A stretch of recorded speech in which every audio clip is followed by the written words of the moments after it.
Welcome back to those who've tuned in. This is the final stages of how to make a custom knife. Thanks everybody who's joined along with the other episodes. There will be a playlist at the when else is finished, so they can watch it at their leisure. But for those of you who want to know what happens at this stage is how much work goes into doing the handle once it's put on. If you're interested in knowing that sort of thing, here are a few stages to show you what goes on. What I would do initially is use some more expensive masking tape.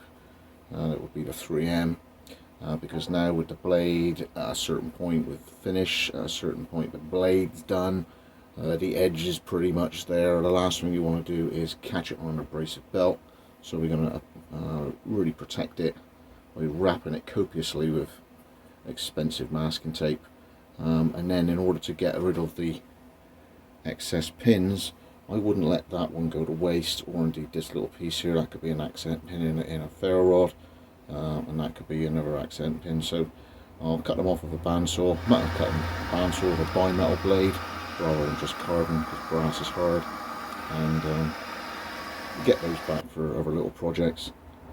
And then once they're cut off, flush going through, then we'll get onto the belt grinder, and then we'll get shaping.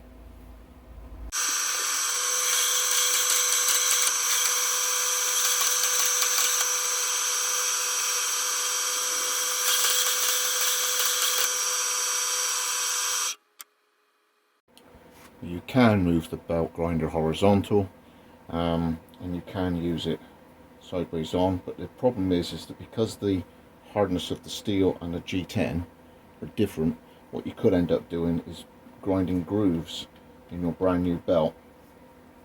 So maybe use a second worn, so maybe use a half worn belt if you're going to use it horizontal, just to rough out the shape.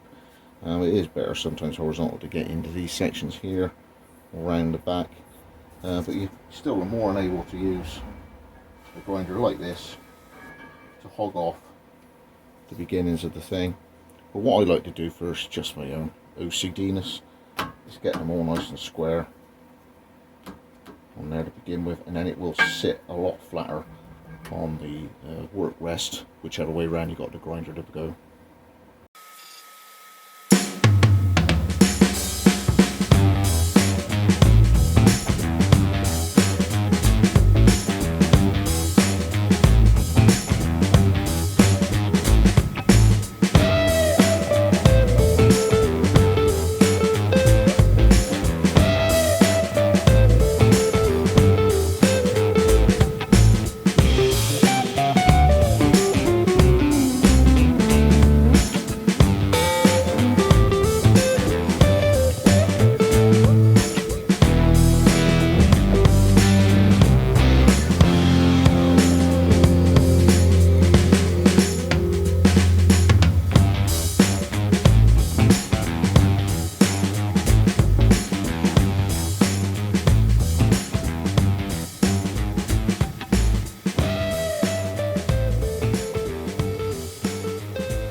I'm now putting on a contact wheel at the front of the grinder with a suitable radius to get into the front section where your fingers go on the blade, and then allow the coarse belt just over the next few minutes just to scuff and get all the abrasive lines on where I was using the grinder just now.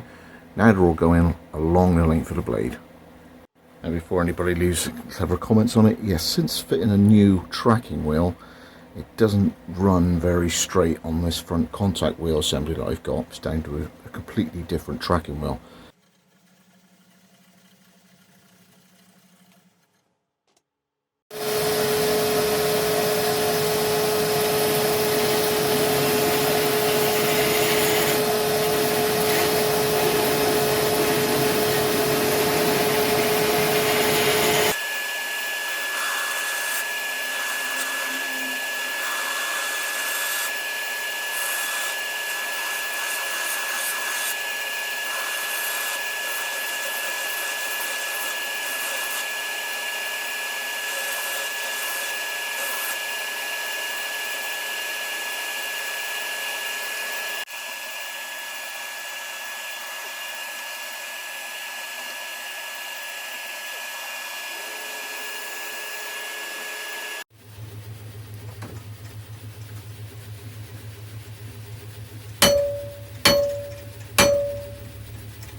at some point, usually around the 220, 240 mark, I take all the tape off, take it out of the vise, and I put on a very large radius contact wheel with a 120 belt.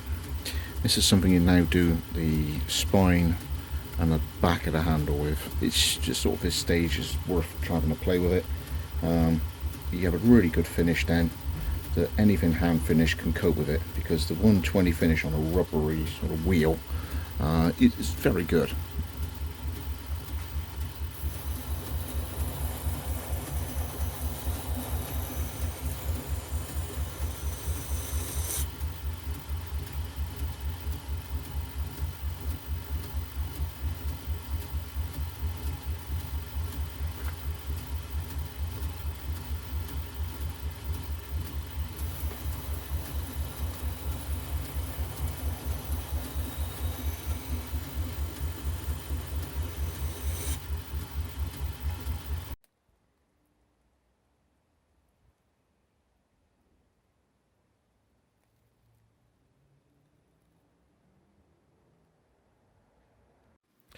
Now once I've done a roundabout to a 220 in the garage, just for sheer comfort, I take the work out and I go and sit by my desk indoors and work from 240 up.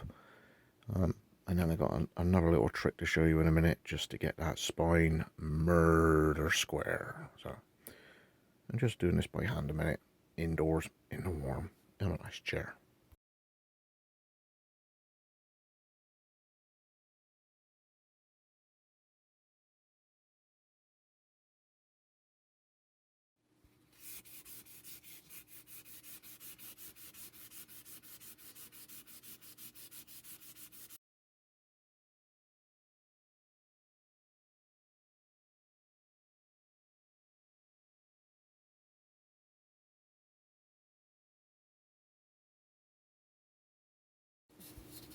Right, now for the Super Wessex secret.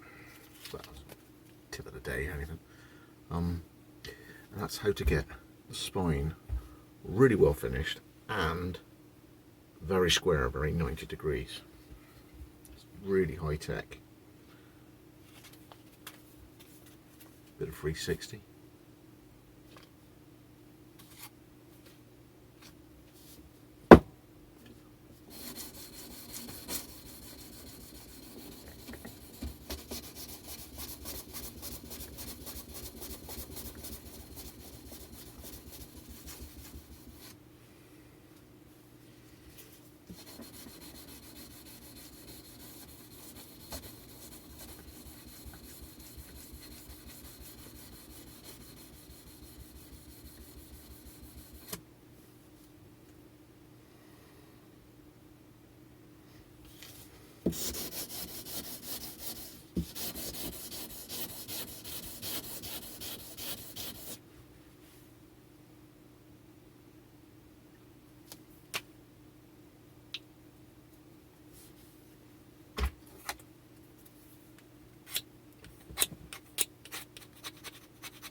That's just the spine.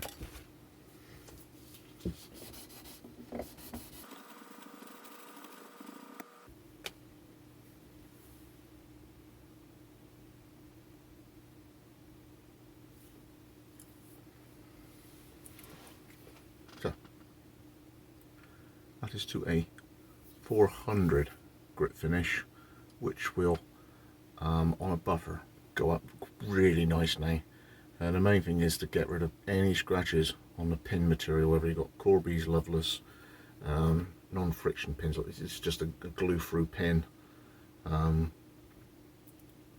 Get the finish as good as you can on those, and then if you consider that your longitudinal scratches that you've put on it, they'll work better on the buffer going that way as well. Does that make sense? Because of the way the scratches are. Got my micro bevel on the edge, so that should be